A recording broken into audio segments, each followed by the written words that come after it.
Welcome to Texas 10, and specifically another one of our Texas Troubadour series.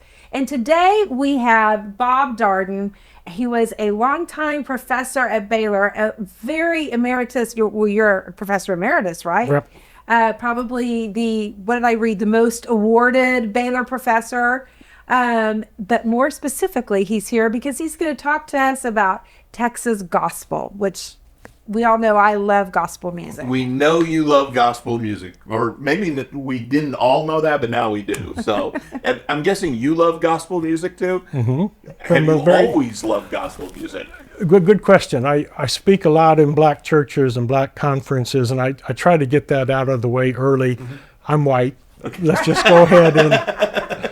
I was fortunate to grow up in the United States Air Force, which was integrated with its founding. Mm-hmm. And so in and out of my friends' houses, they would come into my house and Mom would be playing Perry Como and 1001 Strings, do Manavani. And then I would go into Brian Wirtz's house next door, and Brian's mom would be playing the Mighty Clouds of Joy or the Sensational Nightingales. And I'm not the quickest kid, but even early, I something resonated. And my sister told me this in the last few months. I didn't know. I was born deaf in my right ear, so I only hear out of the left. And my father got promoted to captain, and with that, a raise, and went out and bought his first little dinky hi-fi player and 3 albums. One of those albums was Mahalia Jackson's Christmas album. And my sister has vivid memories of me holding my one good ear to the little bitty speaker, listening to Mahalia sing, maybe the greatest of all gospel singers. And my wife says I spent the last, do the math here, 65 years trying to replicate the thrill I got from that. Chasing it. The hound of heaven after me all the way. So you've always loved gospel music. I have. And was in a lot of bands growing up, being the only white guy in a band. Got my first reporting job at Waco, at the Waco Tribune-Herald. At the time, Word Records was here, which was the world's largest Christian music and book publisher. Big deal. And at 7th and James, a number of the folks attended, and they would set me up with interviews with artists who came into town, usually complain about the bad contract, I'm sure. And I started writing about gospel at that stage. And when Billboard magazine decided to add a weekly column on gospel music, they opened up a competition.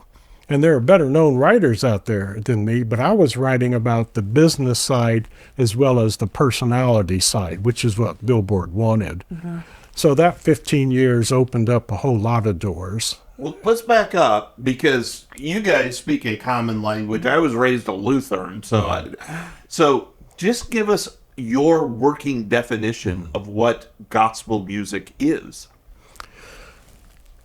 Gospel music is a great deal based on the spirituals, which is original African-derived religious music using African melodies and African music forms. And then starting in the 19-teens, 1920s, people began adding more of what would later be called rhythm and blues and a more beat-oriented to it. So you go from the spirituals to arranged spirituals, was what we hear now, opera singers singing, swing low, sweet. They didn't sound like that back in the 1840s. And from there, with that addition of the beat, the gospel blues, and with Thomas Dorsey and others, gospel, which is essentially the music of Saturday night with the message of Sunday morning in the black church. I love that. Saturday night with the message of Sunday morning. Because I've said this before on the show, nothing speaks to me spiritually more than music. And gospel music, it is just, if you see any gospel choir, I mean, whether they're considered good or not, they're always good in my opinion, but there is just an emotion that you don't see in other forms of music. No, and I've tried to quantify that in my books, and part of the deal is, and I've had the great privileged to see many, many artists and go to many, many black churches and choirs. If you believe what you do matters, if you believe that you are singing for a purpose, and it may be there's 1,000 people in the auditorium and one of them needs to hear this evangelical message, or if you're singing in a storefront church to 10 people, one may need, then you are morally, spiritually bound to give your best. So, be honest, with Billboard, I saw a lot of lame country and rock and roll concerts. I've never seen a gospel concert where don't say concert, presentation, worship service, where the artist phoned it in. It was always something, we're called to this. We could make a whole lot more money. Mahalia never left the church if we had gone the other way, but if you're called and you're true to the call, then you've got to do it. And that's why I think you feel that. What was your first church experience with the gospel, or live gospel experience? I mean, you told us about the record. Tell us about your first live experience with gospel music. Baylor University, spring of 1973, so my freshman year, Andraé Crouch and the Disciples played Waco Hall. And I was aware of Andraé. I already had music from the Jesus movement and Jesus people, if you remember that far back, pre-contemporary Christian music. Andraé came, we thought we got there early, and it was already so full, we sat on the balcony. And I'll tell you a funny story on that. I was so caught up in it. I was so completely in it, and I felt the Holy Spirit moving in a way that at one point I had a fear, hand to God, that the second coming would occur before we finished this concert, and I really wanted to see how it ended. And I've never had that before or since. So, just to come full circle from the Andraé Crouch concert to your latest book, you've written many, many books, but what is your latest book? Soon and very soon, the transformative music and ministry of Andraé Crouch, the light years with Dr. Stephen Newby, who's also here at Baylor University. And I was going to say, I think after telling your story, that's a very good title.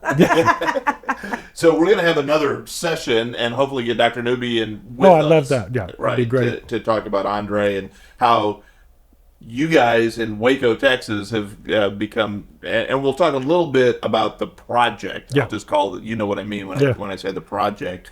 But this is a session of Texas Troubadours, right? Right. Okay. And so we're really interested, first of all, is there a strain of Texas gospel?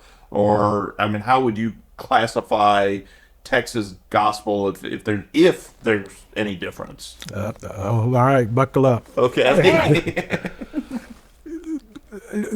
Before the book that I did, People Get Ready, A New History of Black Gospel Music, it was very Chicago-centric. But I come along in the year 2000, in that era, where there's a whole lot more resources available to a scholar. In the very early days of the internet, meant I could find things that other people would have to travel and search.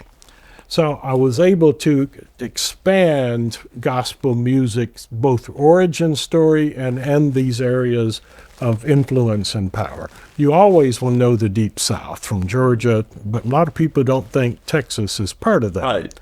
So the spirituals, I mentioned the spirituals, they're in danger of disappearing after Reconstruction as the Jim Crow laws come and crush it again, and everybody says, what happened to these spirituals that got us through? Well, the Jim Crow laws brought them back. They had to have something to hang on to. But spirituals are very ephemeral things. They're never written down. They were never recorded until years after, really 60 years later. So they survive in little small churches throughout the South, primarily, a few from the Great Migration on the south side of Chicago.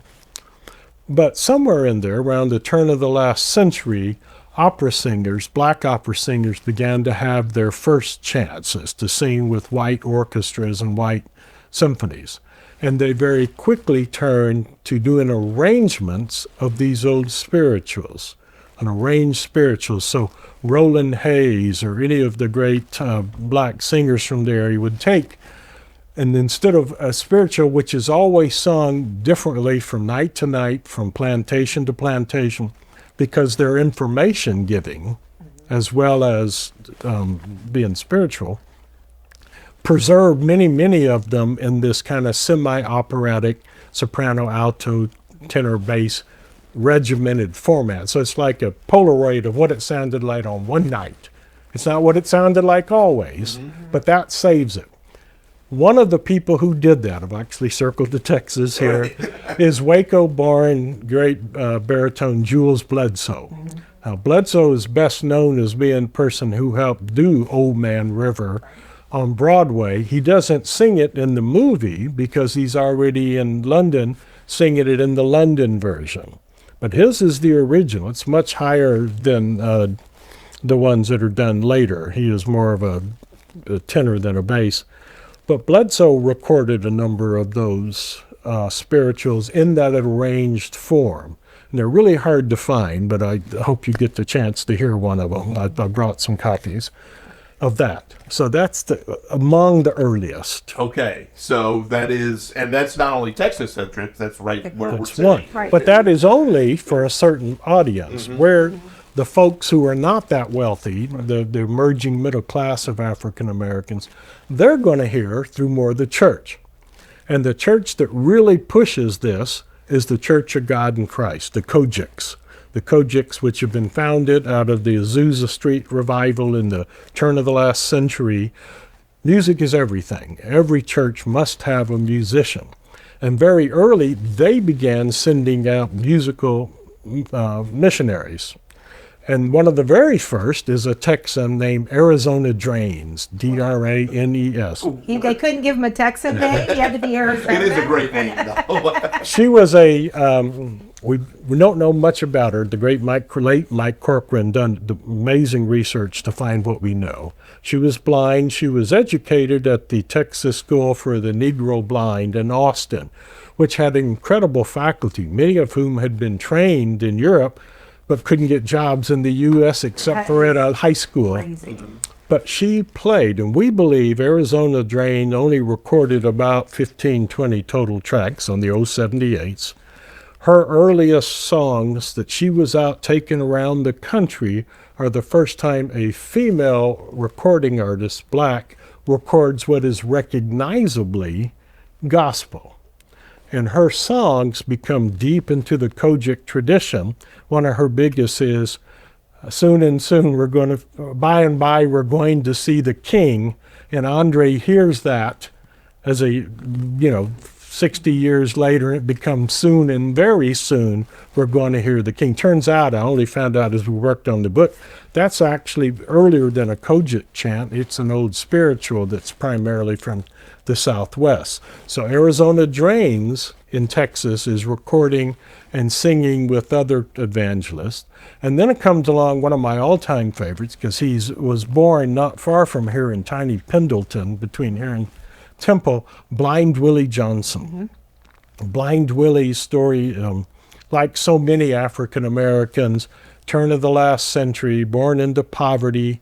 His father was, and this is all secondhand from his second wife, kind of a rounder and a bounder. And one day he comes home after catting around with Blind Willie's about 6, and his wife is so enraged at the father, he throws a bucket of lye at him, miss him, but the lye splashes his face and burns his eyes out. So Blind Willie was not born blind. No, Right. very few, like Ray Charles and others, untreated childhood diseases. What do? You're black and you're poor and you're in Texas. Well, fortunately, he had a musical ear and hung outside of both honky-tonks and churches, taught himself to play slide guitar from guitar he built from old piano wire and cigar boxes. We have stories of him singing on street corners in Calvert and Marlin and Waco, along with Blind Lemon Jefferson and the other Brazos Valley Cotton River blues singers, who was nearly as many as the Mississippi Delta. And he saves a lot of those songs, and on his 2 recordings that he does, we get to know what we call gospel blues, or taking the old spiritual style and then giving this slide guitar sound with the throbbing beat, just him and the guitar. Okay, so that's a musical invention or progression. I don't know exactly what the right wording is. Yes. And is that just their genius? I mean, when they say, we're going to marry the more, what you're hearing is the more operatic, as you've described it, with blues stuff. I mean, things to do that is my question. You'd have to ask my colleague Stephen M'Lissa, who is a musicologist and a PhD composer and a seminarian. Apparently, the beat is something to help both from a commercial standpoint, the rent parties where you're beating with your foot so people can dance, but in a church setting, because many of the folks couldn't read and write, and the beat gives you some kind of, because you're not conducting to people while you're playing, it gives them a pulse or rhythm to be able to sing back and forth. Why the oral tradition, you couldn't afford sheet music even if it existed. And even the old white camp meeting songs were simple so people could sing them back. Well, I was going to ask you, how is that in tune to like the Sacred Harp singings? That's the other element, bigger in Georgia and to the but. There were a very strong white and black Sacred Harp. Thomas Dorsey, Precious Lord, Take My Hand. Mother was a legendary Sacred Harp singer. And that simplicity, think of Amazing Grace, 4 notes within a certain realm, easier to remember. One of the few songs I can remember. Exactly. That's the point. And that enable people to transmit it. And so when you're putting together a repertoire and you want people to be involved, as you've been to black churches, you know it's not me singing at you, it's a give and take the whole way through. That was another element that particularly people like Thomas Dorsey, I'm going to keep it simple. I'm not going to do the old hymns with multiple choruses and verses and language from the Old Testament. I'm going to put it in the idiom of the people. And it's going to make it more personal than thee and thou and how hail the majesty and power of Jesus' name. Precious Lord, take my hand. Lead me home. Take me through the storm. He had just lost his wife and newborn child when he wrote that. And there's a person that he brings to it. I'm jumping ahead. So that's Chicago. So now we have being saved by Bledsoe. We have Arizona Drains, who is adding the first piano pumping kind of style, barrel house piano with a rhythm while she's singing old gospel. Blind Willie Johnson, who is not, doesn't become famous to 50 years after his death, but he is an example of the jackleg preachers, musicians on every street corner. So we have a tradition that's going here. So by the time Thomas Dorsey coins the term gospel music, and he and Mahalia helped spread like wildfire through black churches, first in the north, then in the south. It goes to the big cities, Houston, Austin, Dallas, and San Antonio, where we get our first gospel artists. And some of the very earliest to record, the Soul Stirrers, were recorded by the Library of Congress in the 1930s, doing what is recognizably gospel. And according to the Lomax brothers, they were an example of what was being sung. They weren't the only people doing this. So did the Depression era also bring along this gospel tradition? Yeah, it nearly destroys it, because up into the Depression, race records, all of these artists I've just mentioned, and a number of preachers who were actually outselling the big white artists at the time, doing little 2 and 3 minute sermons.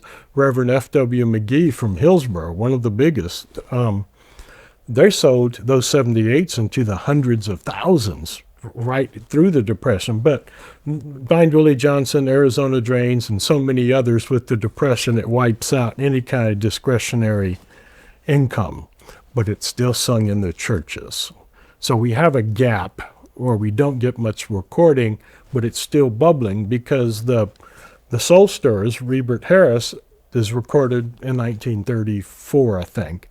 So that's right in the heart of it. So it's still there, And I think that's what I was thinking. It was a time of such difficult times. And I mean, you look at African Americans and Black people's journey, and of course the spirituals coming out of slavery and having that message. And I would think that during the Depression, that similar things would be happening in the church, but it's just not recorded. Right? Absolutely. The churches became, as they are still today, the center of so many Black communities. And some of the great earliest mega churches are Black preachers who also sang, who also wrote, and their choir recorded them. The Pace singers are in Memphis, Herbert Brewster, who Elvis used to sneak away to listen to. They feed their congregation. They help school when they can't. They provide the only place to meet. If you're Black, the only 3 places you can meet in Memphis are at church and your barbershop, because white people don't cut hair until the 1930s. You don't bathe but once a month. You don't want to touch that hair. And undertakers at the funeral homes. Those are the only places you're allowed to meet in Memphis. So the church has to step in and be all these things. And that's where the choirs and many of them to learn the piano, because there was a piano there. Who else can afford a piano? Right. Well, and how much did gospel music, or did it play a role in literacy? I'm sorry, in literacy. In like literacy. Learning to read. Because, I mean, that's one of the things that I mourn in a church right now, is that taking away the hymnals. I sound old. You are old. I am old, but it takes away community, and it also takes away learning to read music. And I don't know how much of that was even as prevalent in a Black church with gospel music, but just most of the church music in general. Oh, absolutely. That's a topic for another day, my feelings about praise and worship music, and 7 lines, 3 chords, 21 times is not theology. It's a very small part of the Christian experience. No, that's what's amazing about the spirituals. They were multiple facets. They did teach, or there are existing counting spirituals. There are spirituals that taught the month of the year. There are spirituals that taught the Bible. And they also taught how to escape. And there's a whole new area of research. It's just been so much fun as we try to tease out from these existing oral histories. We know from Harriet Tubman that steal away to Jesus and swing low, sweet chariot and go down Moses, let my people go, were used for that purposes. But there's only about 6,000 known spirituals. So now they're calling them protest spirituals, because it may be that all of them. My favorite one is Follow the Drinking Gourd. Are you familiar with that one? Oh, it's a heck of a story. It doesn't make sense. It's kind of nonsense syllables when you hear it. But it turns out it can be traced to a single series of plantations on the Tombigbee River in Alabama. And a freed slave would go from plantation to plantation and offer his services as a carpenter for really cheap. And they'd hire him. He had a peg leg. He had lost it in an accident. And at night, he would teach them follow the drinking gourd, which had specific sites along the river going north to the Ohio River, where the 2 trees meet and the mountains come down by the river, you'll see. And he would dip his peg leg in a bucket of pits that he put a certain symbol that he would pit, because you only can travel at night. If you caught during the day off the plantation, you could be killed. You couldn't even have shoes. But how do you find north at night? Well, you follow the Big Dipper. What is the Big Dipper? It's the drinking gourd. Mm-hmm. The end of the Big Dipper points north to Polaris. It's amazing what desperation will do to people, and the mother of invention. And then so they took away everything from the enslaved people, their art, their language, everything but music, and only left the music because they convinced their slave owners that I'll make you more money. If I can sing, I'll work better and make you more money. How stupid did some of those overseers have to be not to know a song like, If the Lord Can Deliver Daniel, Why Not Any Man, is a protest song. So tell me about the arc of a gospel song. You talked a lot about the message. Yeah. I mean, this goes Texas anywhere. Yeah. So tell me about kind of the arc of the story in a gospel song. explain a little further. What you mean? Like, does every gospel song have? I mean, how do they choose their message and their lyrics? Okay. And is there, because you talked about contemporary music right Yeah. now, and it doesn't have a complete Yeah. story, Yeah. if you will, right? Gospel music, traditional gospel music is always been heavily evangelical. That's the message. How do I? There is a wonderful, probably 20% of all gospel songs are, I was at the bedside of my mother and I remembered how she prayed, and mother songs are really big in gospel music. That's what they Surefire hit there. Let's write a mom they song. should be. Listen to your mother. What changes is Andraé Crouch. Andraé Crouch is the first to hearken back to the early days of Thomas Dorsey and start singing songs. Ain't nobody can love me like Jesus, to use the vernacular and do more personal songs. Than Mahalia's were beautiful and wonderful, and I still listen to them, but they're deeply, deeply rooted in Scripture almost exclusively. Andraé says, let's do that, because all of his songs are bathed in Scripture, but they're also more personal. He's also the first to write about hunger and AIDS and male prostitution, and some civil rights didn't come till a little bit later. But no, it's primarily an evangelical message. Now, how you do that depends on the artist. So some, like Sam Cooke and the Soul Stirrers, Jesus Gave Me Water, would completely tell the story of the woman at the well. Mm-hmm. And at the end, Jesus gave me water, you can give me water too, kind of things. And others just take verses. So gospel music lyrically has been relatively steady, but where the changes have been in the incorporation of other music forms within that basic format. Well, we got a little off track there. You were talking about the Soul Stirrers, Yeah. right? And so, as gospel develops into something that Steve would recognize as gospel, because I'm not steeped in the history and all the rest of that, and it sounded like you were starting to talk about the big churches. You have these large churches, and then you have the 14 people at a street corner, right? Yeah. So how does it spread, and particularly were there churches in Texas that were important in moving this along? Oh, absolutely. In the North, there was a lot more hesitation to incorporate gospel music in the old black churches.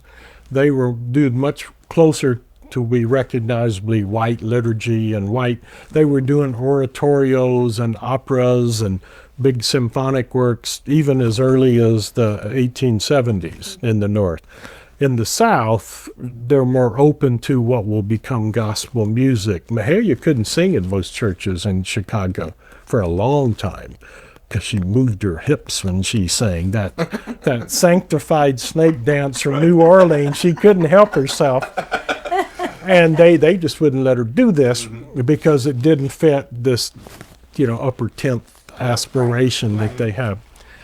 And the churches in Texas are not nearly as well chronicled as they are. We're working on it. We have been working on one in Waco and one in Austin in particular, where we were really blessed to have somebody had kept in a back room all of their files. And St. James United Methodist Church at 2nd Street and University Parks, that our friends Lane and Amy Murphy have been trying to save single-handedly. Turns out they had kept their records as far back once the church was moved there in the 1920s. So we're kind of building what we're singing in the bigger churches at the time. We know later St. James had the Mighty Clouds of Joy.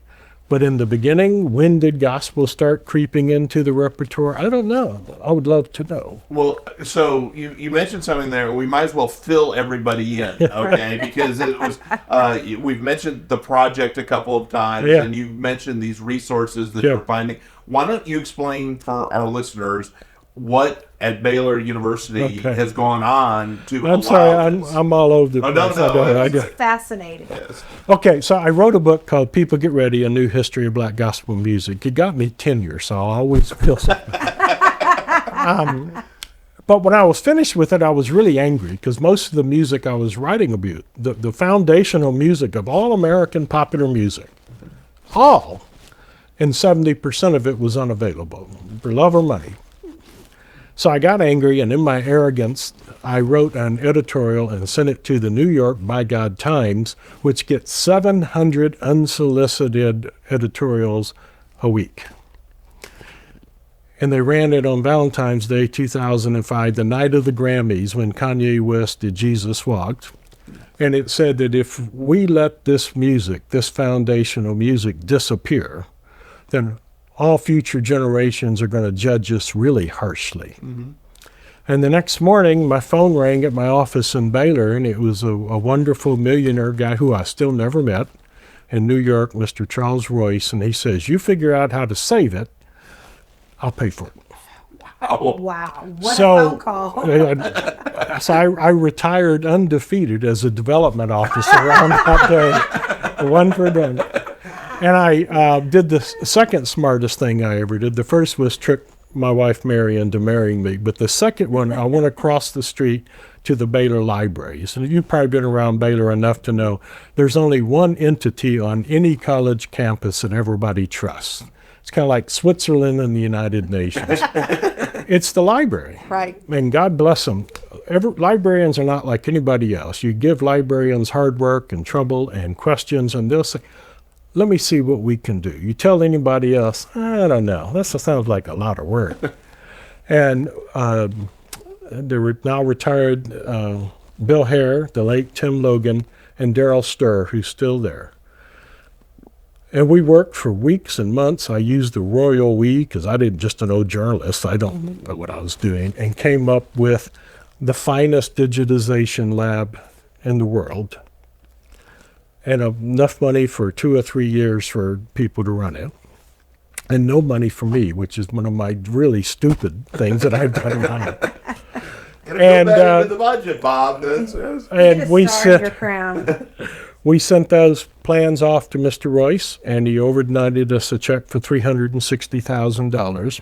And that was the beginning of what would become the Black Gospel Music Preservation Program, now the largest initiative in the world to identify, acquire, digitize, and maybe someday, depending on copyright law, make widely accessible the fast vanishing legacy of vinyl from gospel music's golden age. The really old stuff that's out of copyright, that's been re-released over and over.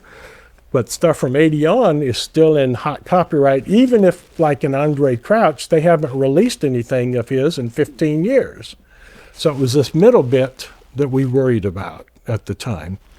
And we began asking people if we could either digitize their collection and return it, or if they wanted to donate it. And our big break came a few years later when I was on Fresh Air with Terry Gross, because she thought we kind of an odd little story, a fat white guy at a Baptist university. Did you follow like she had Tom Cruise on the day before? She actually had Ridley Scott on and only gave him 15 minutes and gave me 45 because she loves gospel music. And the vinyl started showing up. And we digitized, and through a series of incredible deans at Baylor, including Patty Orr, who came in later but took it as her own, and now Jeffrey Archer, who's doing the same thing, and with other grants and support from Ella Pritchard and other angels, it's, like as I mentioned to you before we went on the air, the largest collection it is of gospel music in the world that's accessible. We have 2 of the 3 major collections in the country here, either given or copied and sent back. And scholars from all over the world come on a regular basis. We just got a grant through Stephen Newby from the Lilly Foundation to triple the size of it. So not just to handle all the thousands of vinyl that's out there, but so a museum, so it makes sense as you walk in what you're seeing here. and artifacts and photographs and choir robes and ancient I books. know this part. I would say, That's and can good. anyone go? Or You can will get when me it's in? open. Yes, so anybody can go. We are banging away. I'm supposed to have a class there Thursday, and we had to move it because they are hammering Actually away, banging away right now. And we have a studio inside there where you can take any piece of vinyl we have or go on the computer ones, put on headphones, close the door, and listen to anything. We had a piano put in so you can play along while you hear on the headphones. So when it's open and I can go, if you're missing me, Right. you're going to know where to find me.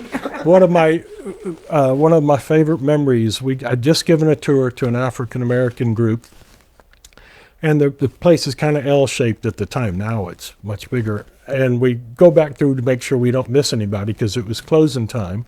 And I found one young African American man sitting there in the studio with headphones on and a record playing. And I touched his shoulder saying it's time to close, and he looked up and he was just bawling. And I said, "Oh, what's wrong? Is everything okay?" And he said, "Yeah." He said, "Now I'm going to cry."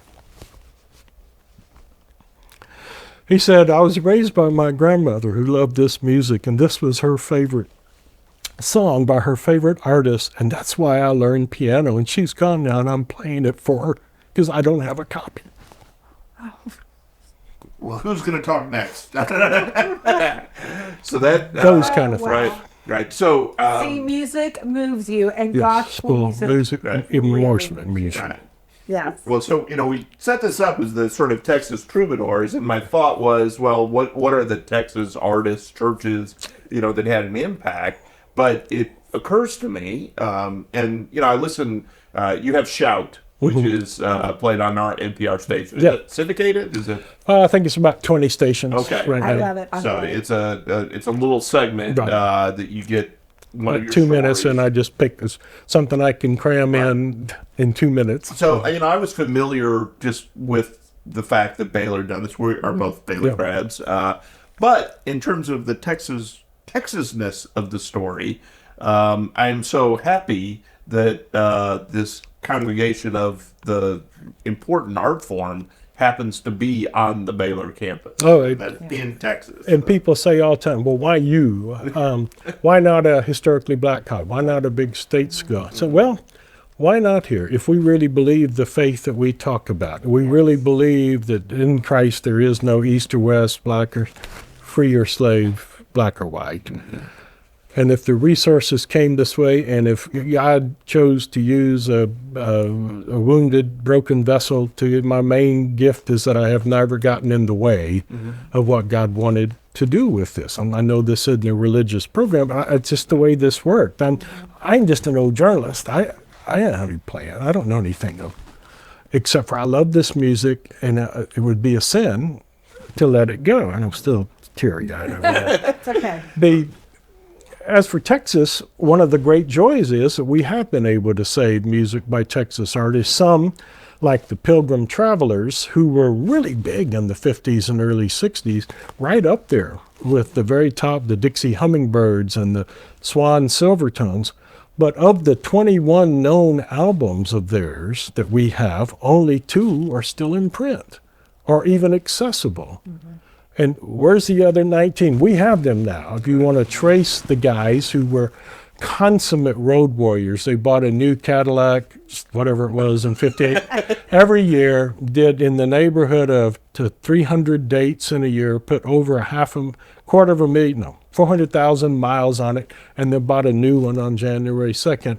And their harmonies, because they sat in that tank, because they often couldn't find any place to eat. They often had to sleep in there because of Jim Crow. Incredible. Well, we have that because the out of Austin, the Bells of Joy, who had one of the earliest gospel million sellers. Let's Have a Talk with Jesus.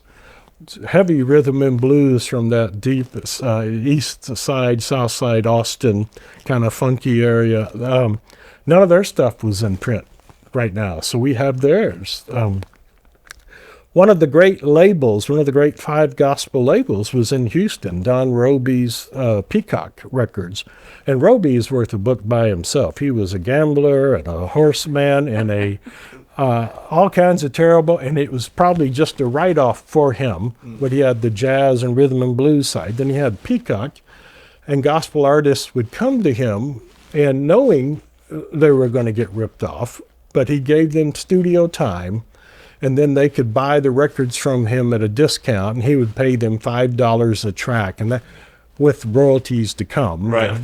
One never anybody saw. There's incredible stories.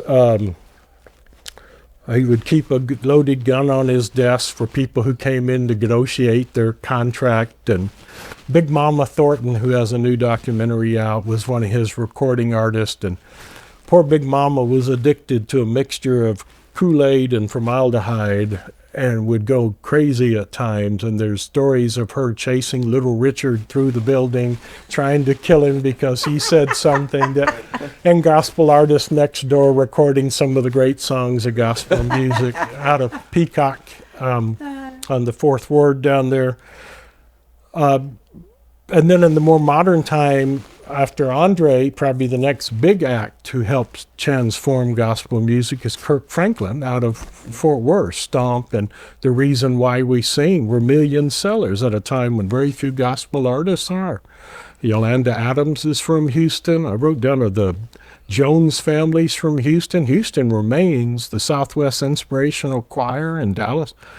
Texas has been a hotbed of music long after the Brazos River Cotton Corridor closed. Well, it's so interesting, the connection there, like the connective tissue that you just sort of went through, because I was probably unknowing. I don't consider Texas, except maybe Jefferson or Beaumont. I don't consider us part of the South, more the West. Right. But that's. I guess I'm wrong.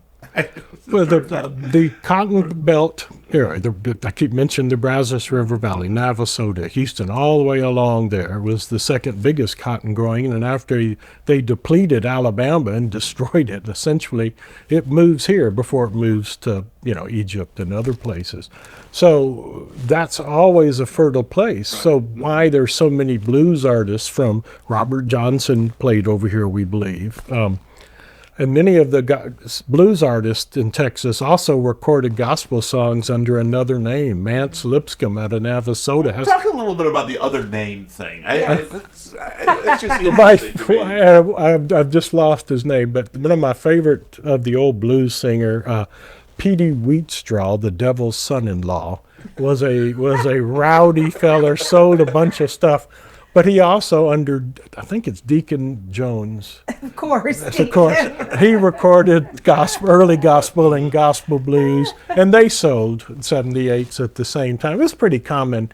But there's gospel artists who would go in and sing a song for that album, King Records, James Brown's label in Cincinnati. And they would do an album one day for gospel, and then they would become something else for the for the blues, or the rock, or whatever. The Bel Airs, and then the Bells of Joy. It could be anything. Same artist, same band, same everything, but then would do. But again, if it's the music of Saturday night and the message of Sunday morning, you can cover. And where did so many artists get their start? Even now, not just Beyonce, not just many of the big rappers, but many still get their training and their love of music from the church. I think we'll always see it to a degree. And I think it's interesting because, and I might be completely wrong. It's what I think and what I feel is probably happening, right, is that the black churches are still keeping that music alive. But unfortunately, and we all know that Sunday morning is, what's the saying? It's the most segregated hour in the nation.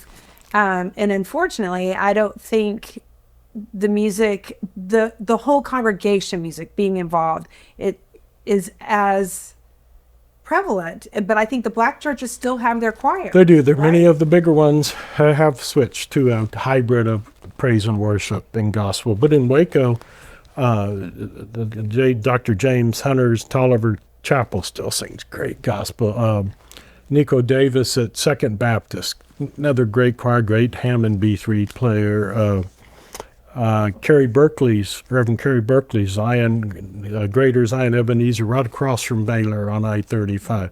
They're still doing gospel music as well as some other hymns, but you're going to get theology in that. You're going to get stories that are passed down. These are songs that are about the whole gamut of human emotion. You can't be on the mountaintop as much fun as praise and worship is. There's a whole Bible that tells you there's also lamentations and loss and things you got to do, and gospel music has always done that. Well, so this has just been absolutely fascinating for me. Talk a little bit about if somebody loves the music, or if this has just piqued their interest. How do you access or get more knowledge? You've written many books. Is there a library, or how do you contact the just how do you go more? Project. Right? How do you go more? Well, immodest as it sounds, people get ready. A New History of Black Gospel Music is the first and so still only history of gospel music, which, as sad as that is. Right, so you get it on Amazon? It's still in print. I'm reading it next. You get it. But for the Black Gospel Project at Baylor, for copyright reasons, you can't hear all 60,000.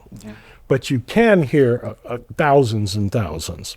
And if you go on the Baylor Library's website or just type Black Gospel Music Preservation Program or Baylor Digital Collections, any of those, heck, my name will usually take you there eventually. You can go to the project. And on the portal page, if you have an artist type that in, and all of theirs that you can listen to will show up and you can hear. So you don't have to go to the library. You can access it at home. You can access all 60,000 if you go to the Baylor Library. If you're off campus, you can listen to a lot, but not all. Copyright issues. Well, I think that I also want you, I don't know if you have any social media handles or anything that where our listeners specifically can go to that you can share with us right now. I can, do I look like I'm technologically aware? Well, how about if I send you links that you can put on your website? It'll be on the podcast, especially the links for Baylor. Yes, and there we have those to make it easy even for somebody like me to find it, because I have to go once a week to get the thing. And so, I mean, for those of us that are in Waco, is Shout on at a particular time? It's Sunday mornings and again Monday afternoons, and it's on the KWB web page. You can list all the back issue episodes. Right. So that's a great, wherever you are, you go to the KWBU, and I would encourage, if you are an NPR listener in another town that doesn't have Shout as one of their little syndicated things, to talk to your programming director and get that, because it's just, I love the size of it. It's just, it's a little chunk that I can eat and then go on with my day. I think you can now, if you go click on it online, you can hear the entire song. Oh, excellent. That's new. Even better. That's new. And in December, Brody will be replaying a Black Gospel Christmas that I put together of my favorite gospel artists doing Christmas songs and spirituals. Oh, great. All right. So the other thing I want to say about public radio is also, if you are considering a gift to any entity, please give to, if you're in Waco or in the Waco listening area, to KWBU, or if you're not, give to any of your public radio stations, because I think it's really important that we keep our national public radio community going. So right. So I'm just got one quick question. We actually, this is a Troubadours section, so we haven't done our lightning round yet. We haven't. So we traditionally, with the Troubadours section, we'll just ask a bunch of random questions. And what have we been doing to this point? Now these are quick. Right. You have to think on your feet. Right. This is we haven't been doing random to this. It's not just about. Oh no, this has all been carefully crafted. You can tell. I will say, when I heard that you had been interviewed by Terry Gross, I said to Steve, was like, oh, Bob's been interviewed by Terry Gross. I'm a little nervous. I sweat through a sport coat. I sweat through the tie I was wearing. Those were hard questions. Yes. And she probably thought about them a long time. Right, she does. We're a little more. She does have a relaxed here. staff. She has a staff. Okay. Okay, good to know. Yeah. We You're need to looking get a at us. staff. Let's get a staff. I get minions. Okay, so Questions? just real quick. All right, so I'll start. Tex-Mex or barbecue? Oh, Tex-Mex. I'm going to stay on topic here and say if you could go to a concert by one Texan gospel singer or group, who would it be? Right now, I would go hear Kirk Franklin. He is at a really interesting place right now, mixing a whole lot of different things. Okay, good. Best concert venue? Ever? Yeah, that you've been to. I lived in England for a year, and in a small club, about 100 people on the west side, I saw Van Morrison. Okay, we have a whole story about Really good friends. Right. We'll share later. All right, the album that you remember from your youth.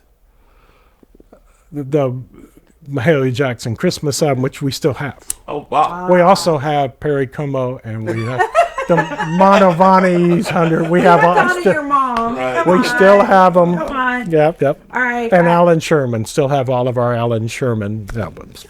Rangers or Astros? That's Rangers, because I lived in D.C. in 70, 71. So when when I went to Baylor, they moved the same year I came to Baylor. You and I Okay, came to y'all got Texas it. from D.C. in the Yeah. same year. We did, I yeah. have the exact same story. That's wow. That's Okay, awesome. your turn. So gluttons for punishment is what we are. Well, we finally got one. Doing it. All right. You're going blank. Yeah, I'm going blank. You Go never ahead. go blank. Go again. Oh gosh, now I'm going blank. This is not a good lightning No, round. this is not a good this lightning is slow round. thunder. Yes. Okay. Sure. All right. Yes. Thank you. The church setting that you remember most seeing a gospel group and being moved by.